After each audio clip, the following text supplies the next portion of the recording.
Malawi Brief. Kafukufuku okhuzana hotela ya amarylis akupitirira, ndipo lero komiti imene ikuyendetsa kafukufukuyi inayitana gavana wakale wa banki yayikulu m'dziko muno amenewa a Dr. Mafuta Mwale. Amwale auza komiti imene ikuyendetsa kafukufukuyi kuti malonda a hotela ya amarylis sakuakhuza. Iwo anapitiriza kunena zoti sanathandizire kapena kuvomereza za malondawa, koma mwa nthawi zonse komiti inawapana ndi mafunso ndipo zonse zinali motere. Si Lilongwe Chirobwe. I see Salima Central. We'll start with Zomba City North. Zomba City North, over to you. Yeah, thank you, Chair. And through you, I want to ask the former Reserve Bank Governor that transactions involving huge sums of money triggers an alert to the Reserve Bank, where it seeks for clearance that the monies should be transferred through the banks. Why did you not block this transaction at the clearing or settlement stage?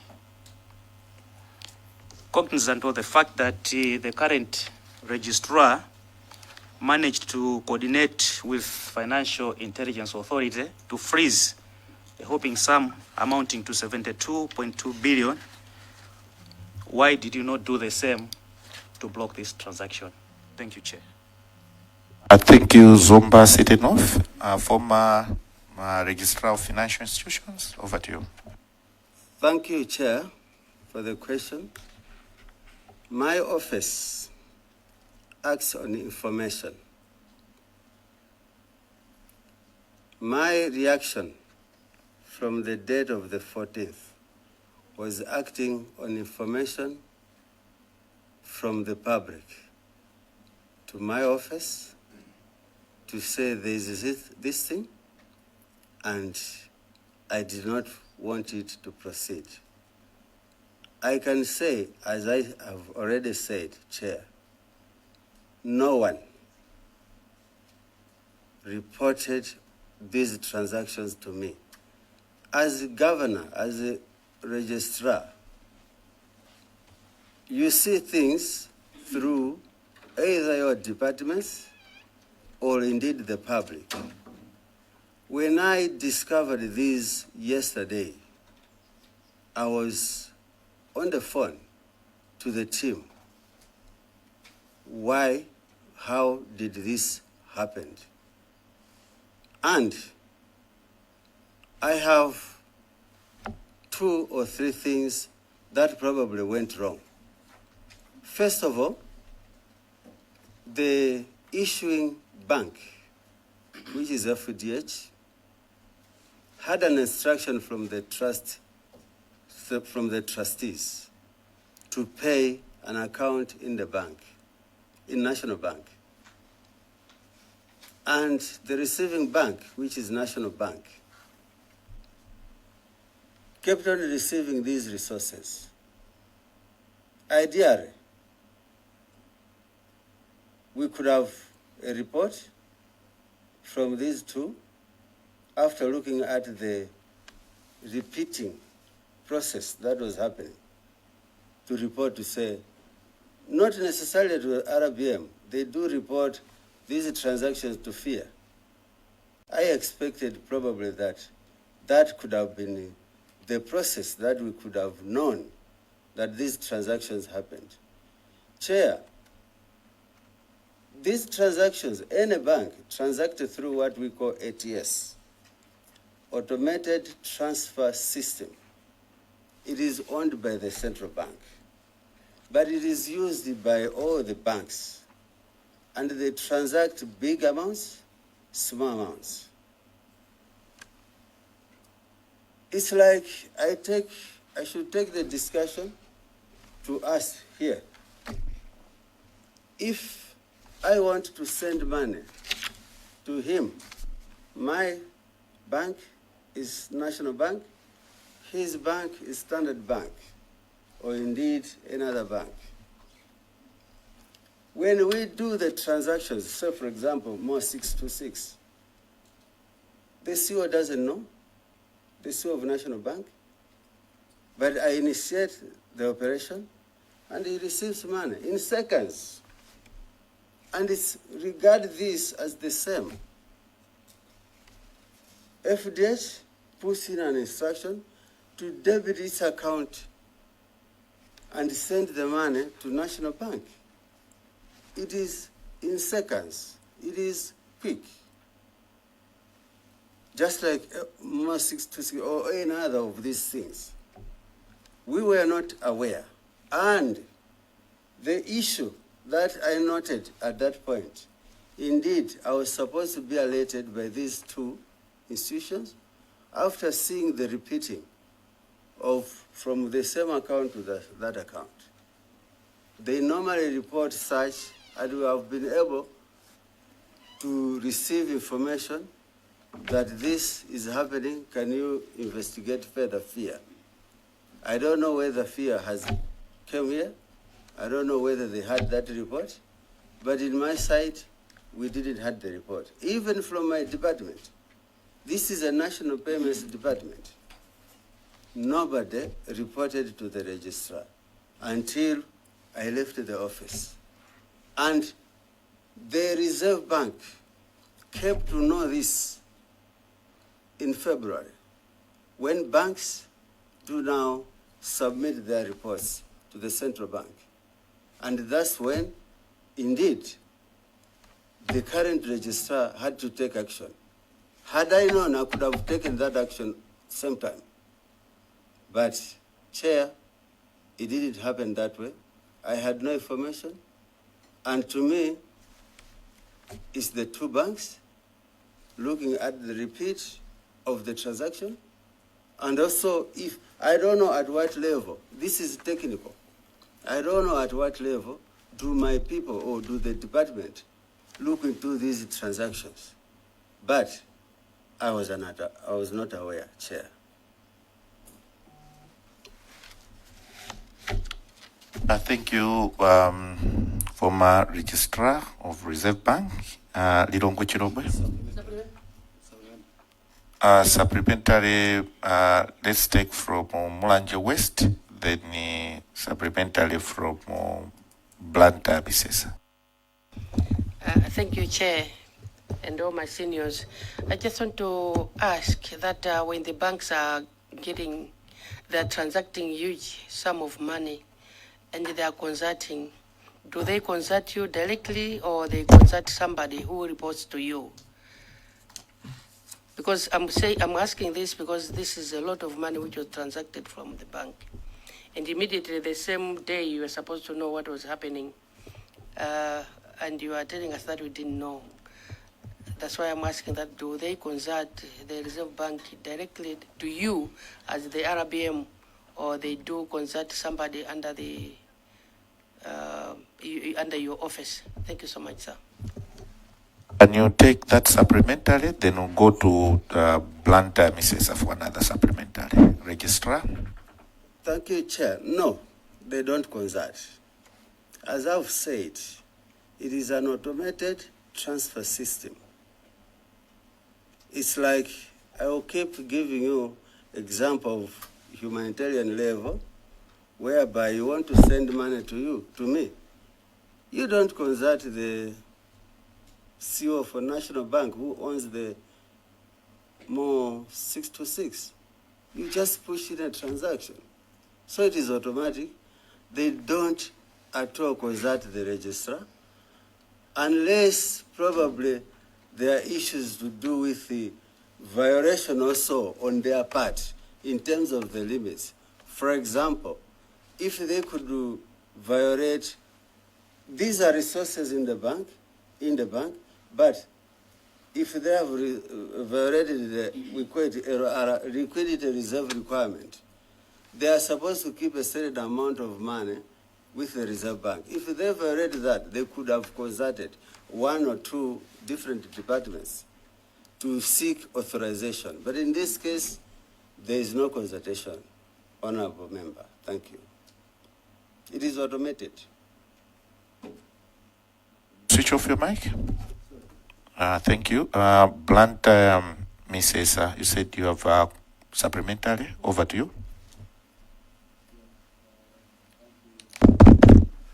Thank you very much, Chair. Through you, I just wanted to know from the former Reserve Bank governor, after he had explained to the committee that he stopped the board from proceeding with the transaction, and the board still proceeded on the same, and to the extent that monies were exchanged behind his back.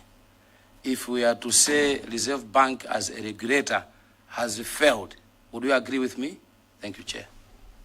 No, I will not agree. And Mrs. For supplementary, former registrar of financial institutions, over to you. Sorry, Chair, but I would say no, I will not agree that the Reserve Bank failed. Because I think I did what I was supposed to do. And the last letter that I wrote to them, by this time, I was still waiting for them to give us information. One, could include the body resolution. Two, even information to address my concerns. I was still waiting, but I think we have to realize here what type of institution we are dealing with. To me, I've resigned to say these people were determined to do what they wanted without regard to any law. And when it comes to people like that, I think it is beyond any legislation. Because here, as I said, they did not want to cooperate with us. Even at the starting of these payments, with a letter from the registrar that you should stop. But they went ahead. They were determined. We did our part. Yes, they went through our system, but it was because banks do transact on a daily basis in there. We didn't realize, at least myself, I was not taught. I was not informed. No report came to me that this is continuing. At that time, I was still waiting from them to submit the reports so that we analyze them and assure ourselves that pensioners are protected. So I would not agree that we failed to protect the nation's pension fund. We did what we could do, but we were fighting with a bigger, maybe, problem than we expected. Because, honestly, colleagues in the financial institution, when I write a letter like this, it is a serious issue. But to these people, this was nothing. You can talk to private banks, private institutions. They don't ignore this letter because I close institutions. But in this case, they had nothing to do with it. They had nothing to do with the registrar and nothing to do with the regulation. They were determined to do what they wanted. And here we are. Thank you. Chair, a supplementary. Maybe before, okay, I give you time. Thank you. But we all members are supposed to speak, so I'll give you time. Branta Misesa, over to you. Thank you very much, Chair. I'm saying this simply because the former Reserve Bank governor, in another way, he has said he was fighting with a bigger thing. So there is a failure. Because if you admit that this thing is big, you pave way. That is a failure. That's why I'm saying Reserve Bank as a regulator was supposed to be or is supposed to be on top of things to regulate how the board should conduct itself. Because the monies that they are misbehaving with is for the poor Malawians who are suffering. They are still suffering, and they've got a greater hope that someday, if something happens, they will be compensated. They will be given the money to bail them out. So as a regulator, I just wanted you, former Reserve Bank governor, with your honest word, to tell Malawians what happened. Was it good? If it was not good, what else as a regulator would you have done in order to save the pensioners? I thank you, Chair. Thank you, Planter Misisa. Registrar of Financial Institutions, former, over to you. Chair, what was done here is not good.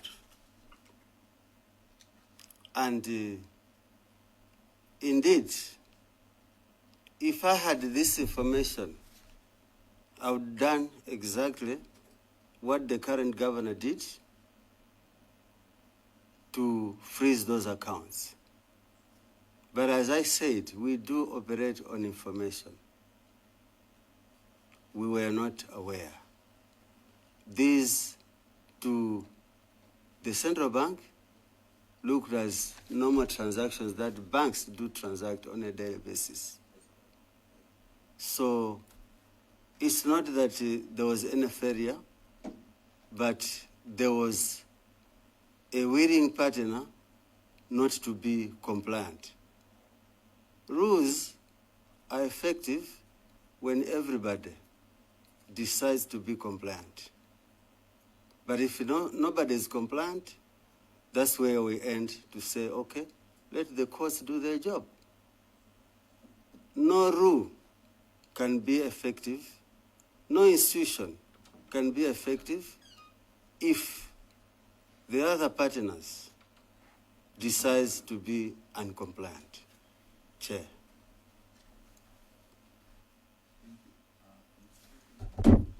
Thank you so much, Controlling Officer. I had recognized Lilongwe Chirogwe. Thank you, Chair. I would like to appreciate the effort made by the former governor of the Reserve Bank to appear before us this morning despite his condition. As much as I know, for someone to reach that level of a governor of the central bank takes much of an effort. Being a son of a former governor of Reserve Bank, you can have the experience of this. But still, allow me, Mr. Chair, to ask the former governor a few questions.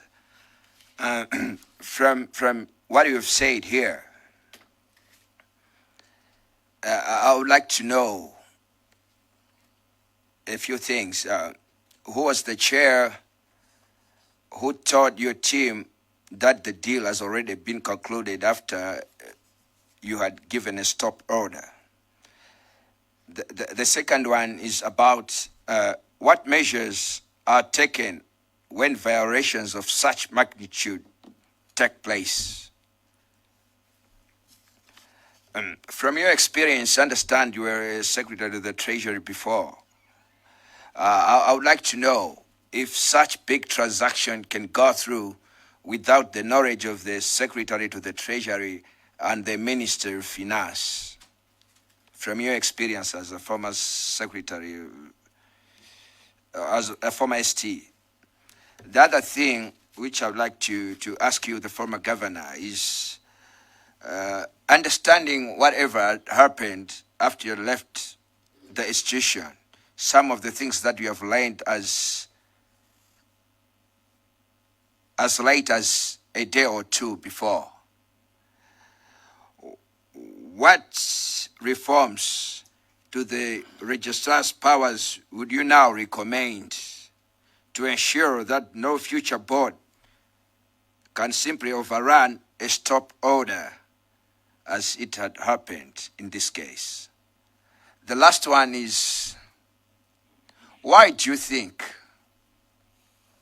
the board behaved in this manner? Because it's so strange that after you've given an order, they went on to do whatever they could do. After they have regulations which should guide them on how best they can execute the duties, they went on to do what they do. You must have an idea, or you have a view of what might have been happening to make sure that these people finished whatever they were doing. Because in your speech you said about determination that the board had, that the purchase still go on despite all this. What do you think, without us speculating or just thinking, tell us, with your experience as the former Secretary of the Treasury and Governor of the Central Bank, what do you think was happening? Thank you, Chair. Thank you, Lilongwe Chirobwe. Former Registrar of Financial Institutions, over to you. Thank you, Chair. Let me, from the onset, apologize because this institution has undergone quite a lot of changes. I cannot singularly say the name of the chair, but I hope that the Reserve Bank was here, and through that channel, we could be able to provide that name, because the team that I sent is still there, serving as regulators, and I'm sure that they can assist us on that name. Can you remind me on the second part, because the third part was the involvement of ST? Lilongwe Chirobwe. Thank you, Chair. I think it's something to do with what measures are taken when violations of such magnitude have taken place. Is that the one which? Yes. You would? All right, thank you. Thank you, thank you. Measures that could be taken, one is to exactly do as the Reserve Bank did, freeze these accounts. But there is also a possibility that we could have revoked licenses of this institution to trade in the market. Even going further down, not only the institution, but even individual persons that were part of this decision could have been suspended from acting in the financial institution. That could have been probably the process leading to complete revocation of the pension license that was given to the institution. Going to the issue of the ST, as I said, Chair, I don't even think that the ST was aware of this, singularly because we signed a trust deed, and I took it here, which gives free mandate, independence of employer representatives in the board and the employees representatives in the board to make decisions on behalf of the pensioners on which investments to make. So I would doubt very much if the ST was aware of this investment. The only time when I was ST, when I could meet this team, is when they are coming to lobby for payments, because at that time we had a lot of arrears to pay to them, the contributions, to pay to them for them to go out there to be investing. So they could come to request where or when can we pay the arrears. And that's the only time that as ST I interface with these people, apart from a situation where when they were asking for these resources, I also asked to say, mindful of the investments, go through government action plan to be in line with government's agenda. And at that point, they indicated a number of investments that they want to undertake. Indeed, one that I could remember clearly was for them to go into the macadamia farming somewhere.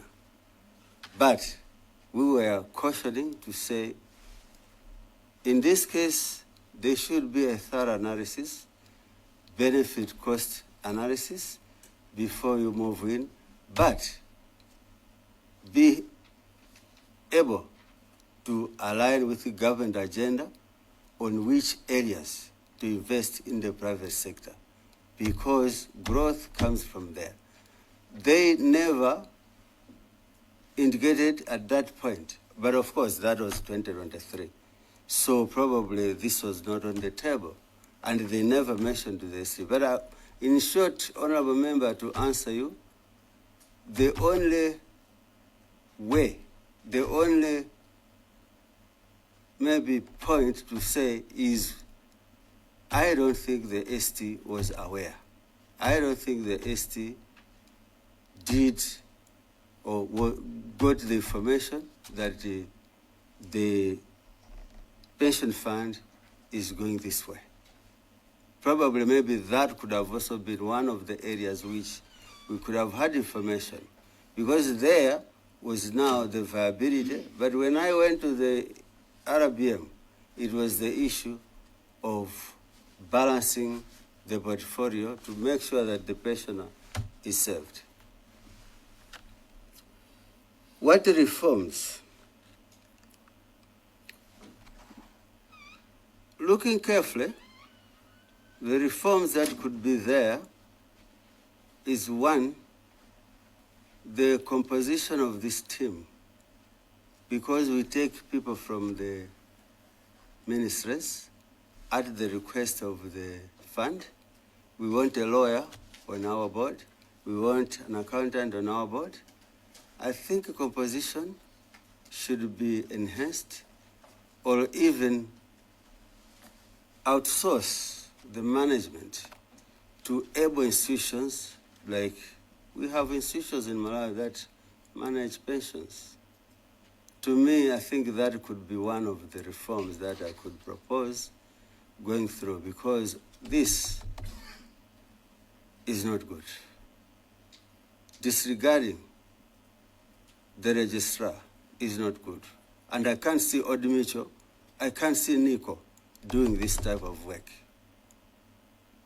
It is not good. Why do you think the board behaved in this way, disregarding my orders? It is also puzzling me, because as I said, once a registrar writes this letter, and probably in the history of Malawi, this is the first time that an institution has defied the order. I have grown up in the Reserve Bank. This is the first time. Why? Probably it is the people that have to be answerable. But to me, it was very surprising. And I can't imagine any other institution in Malawi doing the same. As I'm waiting for information, they go ahead and do the payments. Imagine that. If it was another institution, I don't think it could have happened.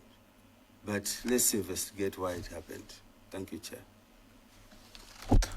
Thank you so much. You had recognized Salima Centro. Salima Centro. Thank you so much, Chairperson. Chair, hearing from the former registrar, it looks like at that material time, he was less powerful as a registrar, and the board was more powerful. In the sense that any direction or any guidance was violated. But what we have gathered in this inquiry, and even from himself, it is the registrar who licensed the board. Now, but this time around, the registrar is failing to give even any penalty. And from what I gather from him, he's even shocked that why the body could defy all the orders. Now, my other question, Chair, is, did he suspect that the board was acting on behalf of someone more powerful than the registrar? And number two, I was thinking something simpler was going to happen, that when an order is given and the violation is still happening, what kept him to be so slow to act and acting on punishing this board? Is it on the same reason that he was fearing someone behind the board? Because the board in this case was supposed to be listening and probably attending to the directives. Thank you, Chair. The former registrar of financial institutions, over to you. No, Chair, thank you very much. I could not say I had a sense that there is somebody more powerful than the registrar. I work independently, and I don't think I had a sense. But maybe what I could see is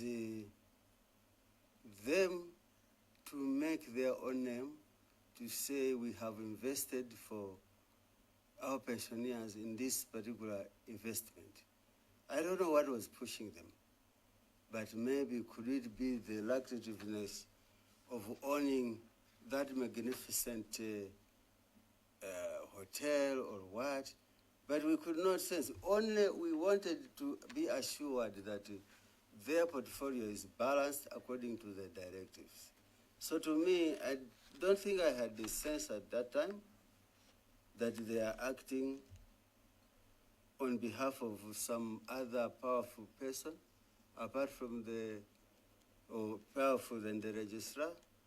I had no sense of that at that time. And indeed, up to now, I don't think I have that sense. But I'm saying it is a group of 9, 10 people.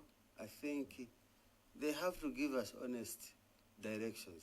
If they had, as independent as they are, if they had gone against their own independence to ask for intrusion of more power from somewhere, they have to tell the committee where is that power coming from. But otherwise, for us, we are surprised. We are surprised as equally as you are surprised. Were they having some powers? I don't know, honestly. But I think we need to get more information from them. Were they fearing, or was I fearing somebody? No, no, not indeed. Because maybe on the payment side, I didn't do action. And as you can see, they were paid maybe 7 days before my departure from the office. So I didn't do action, I had no time, but definitely, as swift as I did, when I get the tip of anonymous, I could have done the same if I had the report that they have paid. To me, action like what they did, the registrar, to freeze or through fear to freeze the accounts, that was the first step. And then go into details now to see why are they violating, and maybe go further to what I'm proposing or what I see as penalties revoke the license, stop them from trading, if at all they could adhere to that at that point. But otherwise, revoking license was going to be the next after freezing. So I don't know. As of now, I'm sure that there are able legislators behind the governor who will advise him on the process. It might be slow because we need information, one from the institution and indeed from other institutions. So probably there will still be action, but I'm sure that somebody somewhere is working on that action. Thank you, Chair.